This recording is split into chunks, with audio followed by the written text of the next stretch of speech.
নমস্কার, আমি জ্যোতিষাচার্য বরুণ অধিকারী। আর আজকের এই আলোচনাতে আপনাদের সবাইকে স্বাগত জানাই। আজকের এই আলোচনার মধ্যে দিয়ে আমরা জানব মীন রাশির সাড়ে সাথী সম্বন্ধে। এখন মীন রাশিতে সাড়ে সাথীর প্রথম চরণ চলছে। এই প্রথম চরণে মীন রাশির মানুষরা কোন কোন দিক থেকে কি প্রবলেম ফেস করতে পারেন, কোন কোন দিক থেকে পজিটিভ ফল পাবেন, কোন কোন দিক থেকে নেগেটিভ ফল পাবেন, কবে দ্বিতীয় চরণ শুরু হবে, আর দ্বিতীয় চরণটাও কেমন থাকতে চলেছে, সমস্ত কিছু ডিটেলসে জানার চেষ্টা করব। তো ভিডিওটি সম্পূর্ণ দেখুন। আলোচনা যদি ভালো লাগে লাইক, কমেন্ট এবং শেয়ার করতে পারেন। আমার সাথে যদি পার্সোনালি যোগাযোগ করতে চান সেক্ষেত্রে ভিডিও ডেসক্রিপশানে এবং ইন্ট্রোতেও নাম্বার দেওয়া আছে, আপনারা ফোন করে কিংবা হোয়াটসঅ্যাপের মাধ্যমে যোগাযোগ করতে পারেন। আর জ্যোতিষ সংক্রান্ত যে কোনো তথ্য পেতে চ্যানেলটিকে অবশ্যই সাবস্ক্রাইব করবেন। তো চলুন আলোচনা শুরু করা যাক। রাশিচক্রের দ্বাদশতম রাশি হচ্ছে মীন রাশি। আর মীন রাশি থেকে শনিদেব বর্তমানে দ্বাদশতম ঘরেই অবস্থান করছেন, তাই সাড়ে সাতির প্রথম চরণ চলছে। দেখুন, এখানে সাড়ে সাতি সেই কারণেই বলা হয় কারণ এর প্রভাবটা 7.5 বছর ধরে চলে। আর এই 7.5 বছরকে আবার 2.5 বছর করে 3টে ভাগে ভাগ করা থাকে। এখানে রাশিচক্রের সমস্ত ঘর অতিক্রম করে শনিদেব যখন কোনো রাশির দ্বাদশতম ঘরে গিয়ে উপস্থিত হন তখন সাড়ে সাতির প্রথম চরণ শুরু হয়। 2.5 বছর পরে শনিদেব যখন রাশিতে প্রবেশ করেন তখন সাড়ে সাতির দ্বিতীয় চরণ চলে। তার 2.5 বছর পরে আবার তৃতীয় চরণ শুরু হয়। তো এখানে মীন রাশিতে শনিদেব যেহেতু দ্বাদশভাবে অবস্থান করছেন, তো মীন রাশির মানুষদের এখন সাড়ে সাতির প্রথম চরণ চলছে। আর এটা কতদিন চলবে? 29শে মার্চ 2025 সাল পর্যন্ত। তারপর শনিদেব রাশি পরিবর্তন করে আপনাদের রাশিতে প্রবেশ করবেন আর সাড়ে সাতির দ্বিতীয় চরণ শুরু হয়ে যাবে। তো এখনও প্রায় 1 বছর শনিদেব আপনাদের দ্বাদশভাবে অবস্থান করবেন। আর শনিদেবের দৃষ্টি কোথায় কোথায় রয়েছে? আপনাদের 2nd হাউসে, আপনাদের 6th হাউসে, আপনাদের 9th হাউসে। তো এখানে একটা কথা বলে রাখি, যাদের জন্মছকে শনিদেবের অবস্থান খারাপ থাকে এই সাড়ে সাতির 7.5 বছর তাদের জন্য কিন্তু অত্যন্ত ভয়ঙ্কর হয়। শনিদেব তাদেরকে সমস্ত কিছু ফেস করিয়ে দেন, কে ভালো কে খারাপ, কে মন্দ, কে ভালো চাই কে ক্ষতি চাই, কে ভালোবাসার মানুষ কে ক্ষতি চাওয়ার মানুষ, সমস্ত কিছু কিন্তু তাদের সামনে তুলে ধরেন শনিদেব। আর শুধু তাই নয়, সমস্ত দিক থেকে আর নানান রকম সমস্যাও কিন্তু তাদের জীবনে তৈরি হয়। সেটা পারিবারিক দিক থেকে হতে পারে, অর্থনৈতিক দিক থেকে হতে পারে, যে কোনো দিক থেকে হতে পারে। আবার যাদের জন্মছকে শনিদেব উচ্চস্থ থাকেন, শনিদেব ষড়াশিতে অবস্থান করেন অথবা শনিদেব কোনো মিত্রের ঘরে অবস্থান করেন, এই 7.5 বছর কিন্তু তাদের জন্য অত্যন্ত পজিটিভ থাকে। শনিদেব তাদেরকে উন্নতির শিখরে পৌঁছে দেন। কারণ নবগ্রহের মধ্যে রাহু এবং শনিদেব এমন দুটি প্ল্যানেট যারা রাতারাতি পথের ভিখারি থেকে রাজাও করতে পারে, আবার রাজা থেকে পথের ভিখারিও কিন্তু করতে পারে। তো যাদের জন্মছকে শনিদেবের অবস্থান খুব ভালো থাকে তাদের তো কোনো দুশ্চিন্তার কারণ থাকে না সাড়ে সাতি চলাকালীন। তবে যাদের জন্মছকে শনিদেবের অবস্থান খারাপ তাদের জন্য কিন্তু এই 7.5 বছর একটু চ্যালেঞ্জিং অবশ্যই হয়। তো এখনও প্রায় 1 বছর শনিদেব আপনাদের দ্বাদশভাবে অবস্থান করবেন। দ্বাদশভাবে শনিদেবের অবস্থান তো খারাপ থাকছে না, কারণ এখানে শনিদেব ষড়াশিতে অবস্থান করছেন। তবে যেহেতু সাড়ে সাতি চলছে, তো সেই সমস্ত মানুষদের জন্য অত্যন্ত শুভ ফলদায়ক হবে যাদের বিদেশ থেকে ইনকাম আসে অথবা যারা বিদেশি কোনো সংস্থায় চাকরি করেন, এমএনসি কোনো কোম্পানিতে যারা চাকরির চেষ্টা করছেন, আপনাদের জন্য এই 1 বছর অত্যন্ত শুভ থাকবে।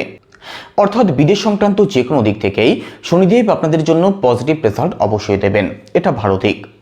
শনিদেব যতদিন আপনাদের দ্বাদশভাবে অবস্থান করছেন ততদিন স্বাস্থ্য সংক্রান্ত সমস্যায় কিন্তু আপনাদের ভুগতে হতে পারে।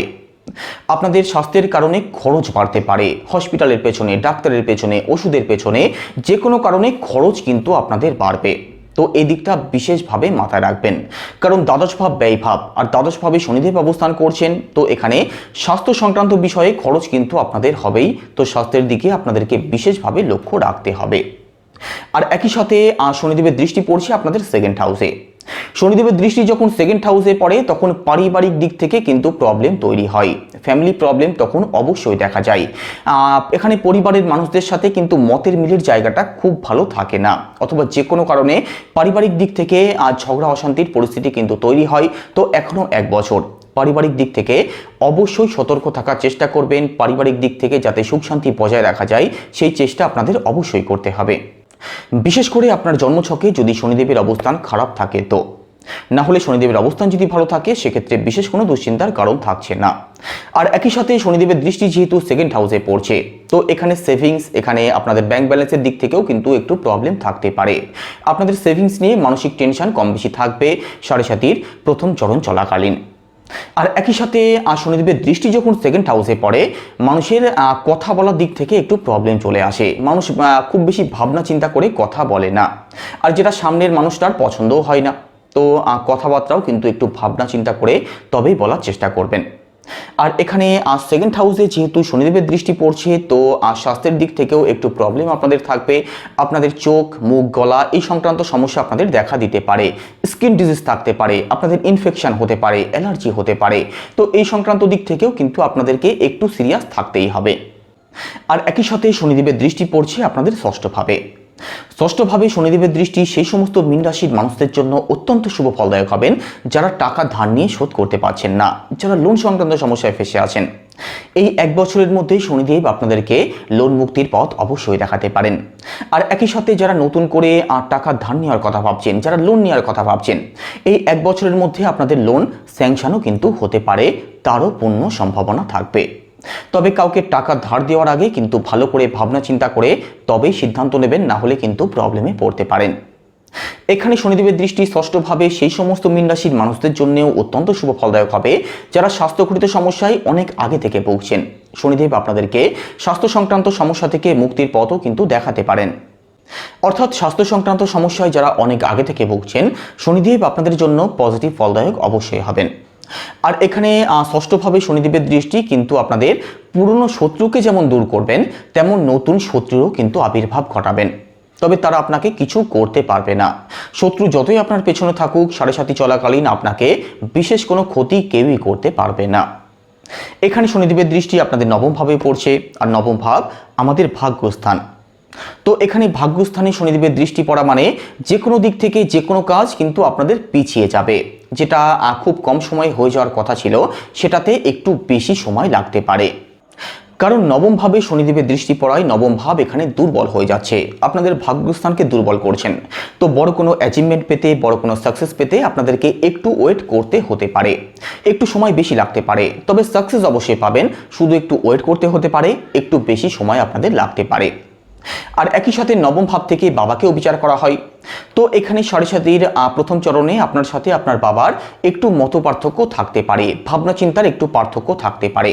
তো বাবার সাথে যাতে সুসম্পর্ক বজায় রাখা যায় সেই চেষ্টা আপনাদের অবশ্যই করতে হবে। আর বাবার স্বাস্থ্যের প্রতিও একটু খেয়াল আপনাদের রাখতেই হবে। স্বাস্থ্যের দিক থেকে আপনার বাবার কিন্তু একটু প্রবলেম থাকতে পারে। আর যে কোনো দিক থেকে যে কোনো কাজ কিন্তু একটু ডিলে হবেই, তো এই দিকটাও মাথায় রাখবেন। 29শে মার্চ 2025 শনিদেব রাশি পরিবর্তন করে আপনাদের রাশিতে প্রবেশ করবেন। তো শনিদেব আপনাদের রাশিতে প্রবেশ করলে প্রথমত পারিবারিক দিকটা আপনাদের ভালো হবে। পারিবারিক অশান্তি থেকে মুক্তির পথ অবশ্যই দেখবেন। এখানে পরিবারের মানুষদের সাথে আপনাদের অ্যাটাচমেন্ট বন্ডিংয়ের জায়গাটাও অবশ্যই বেটার হতে দেখা যাবে। আর অর্থনৈতিক দিক থেকেও পজিটিভ রেজাল্ট অবশ্যই পাবেন। অর্থনৈতিক যে দুশ্চিন্তা আপনাদের মধ্যে রয়েছে তার থেকে বেরিয়ে আসতে পারবেন, তারও কিন্তু পূর্ণ সম্ভাবনা থাকবে। আর একই সাথে স্বাস্থ্যের জায়গাটাও আপনাদের অত্যন্ত ভালো হবে। স্বাস্থ্য নিয়ে যারা খুব বেশি ভুগছেন, স্বাস্থ্য সংক্রান্ত যে কোনো প্রকার সমস্যা থেকে অবশ্যই মুক্তি পাবেন শনিদেবের রাশি পরিবর্তন করার পর। তবে আপনাদের মধ্যে ওভার থিঙ্কিং থাকবে, আপনাদের মধ্যে এনজাইটি থাকবে, যে কোনো কারণে টেনশন কিন্তু আপনাদের অবশ্যই বাড়বে। কারণ এখানে শনিদেব আপনাদের রাশিতে চন্দ্রের উপরে অবস্থান করবেন।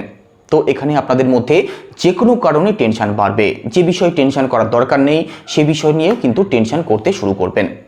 তো টেনশন যত কম করা যায় সেই চেষ্টা আপনাদের করতে হবে সাড়ে সাতির দ্বিতীয় চরণে। আর একই সাথে শনিদেবের দৃষ্টি কোথায় কোথায় পড়বে, আপনাদের থার্ড হাউসে, আপনাদের সেভেন্থ হাউসে, আপনাদের 10th হাউসে। সাড়ে সাতির দ্বিতীয় চরণ সেই সমস্ত মীন রাশির মানুষদের জন্য অত্যন্ত শুভ ফলদায়ক হবে যারা অনলাইন কাজ করেন, যারা সোশ্যাল মিডিয়ার সাথে যুক্ত আছেন, যারা কোনো ডিজিটাল কাজের সাথে যুক্ত আছেন। আপনাদের জন্য সাড়ে সাতির দ্বিতীয় চরণ অত্যন্ত শুভ থাকবে। কাজের দিক থেকে সফলতা অবশ্যই পাবেন। কাজের দিক থেকে বড় কোনো অ্যাচিভমেন্টের সম্ভাবনা আপনাদের অবশ্যই থাকবে। কারণ এখানে থার্ড হাউস অর্থাৎ নেগেটিভ ঘরে নেগেটিভ গ্রহের দৃষ্টি পজিটিভ ফলদায়ক হয়। তো অনলাইন যে কোনো কাজ আপনাদের অবশ্যই ভালো চলবে। আর একই সাথে পরিশ্রমের ফলও পাবেন। আপনাদের মধ্যে সাহস বাড়বে, আপনাদের মধ্যে আত্মবিশ্বাস বাড়বে। তবে আপনার ছোট ভাই বোন, আপনার কাছের কোনো আত্মীয় স্বজন, আপনার পাড়া প্রতিবেশী, এদের সাথে যাতে সম্পর্ক ঠিক রাখা যায় সেই চেষ্টা কিন্তু আপনাদের করতেই হবে। কারণ অকারণ দ্বন্দ্ববিবাদ হতে পারে, অকারণ ভুল বোঝাবুঝির জায়গাও কিন্তু তৈরি হওয়ার সম্ভাবনা থাকবে। আর একই সাথে শনিদেবের দৃষ্টি আর কোথায় পড়ছে?